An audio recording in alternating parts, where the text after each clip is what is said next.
That tragedy a week ago today, and now many politicians around the country are calling for new gun legislation. Here in Texas, Democratic senators want Governor Abbott to call a special session.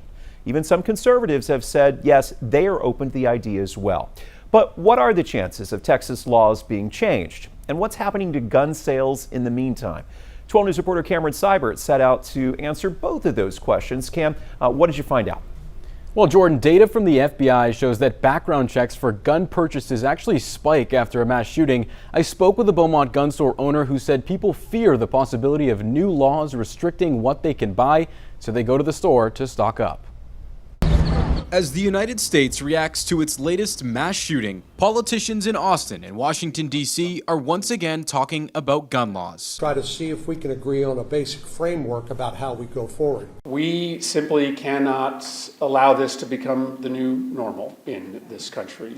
At the federal level, Democratic Senator Chris Murphy from Connecticut is teaming up with Republican Senator John Cornyn of Texas to seek middle ground. Meanwhile, in Austin, Democratic state senators wrote to Governor Abbott calling for a special session to introduce 5 new gun laws. I could understand that Democrats would ask for a special session, and Cameron, Governor Abbott's not going to grant it. Let's just be absolutely clear on that. Political analyst Tom Tassinger says Congress could enact new gun laws, but changes in Texas are unlikely. Most Texans probably don't want some of the things that the Democrats want. We'll get a test of sorts this fall when Beto O'Rourke goes against Governor Abbott, and Beto is clearly on record for many, if not all, of these reforms. According to data from the FBI, they conduct an average of 1 million background checks for guns each month. But those numbers spike after mass shooting events like Sandy Hook or San Bernardino. After a shooting event, you definitely do get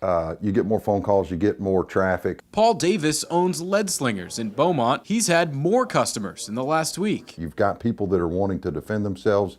You know, this is a crazy world we live in. And so they want to make sure that they're prepared. And then you've got the other side of it where it's people concerned about what kind of gun legislation is coming up next. Texans stocking up and staying ready to protect their guns. Yet people are buying more ammo. They're looking for magazines. The magazine traffic has been higher. And they can decide if they want change later this year. I mean, Texans can vote for their governor in November, and they'll have a clear choice between a Democrat and Republican who are quite different politically. And I'm going to tell you, the feeling is that Abbott's going to win and win comfortably. Now, we'll see. So Tassinger says changes are unlikely to be coming from the Texas Senate. For more on the conversation I had with political analyst Tom Tassinger, you can head to our 12 News Now app or our YouTube channel. I'm in studio tonight. Cameron Seibert, 12 News.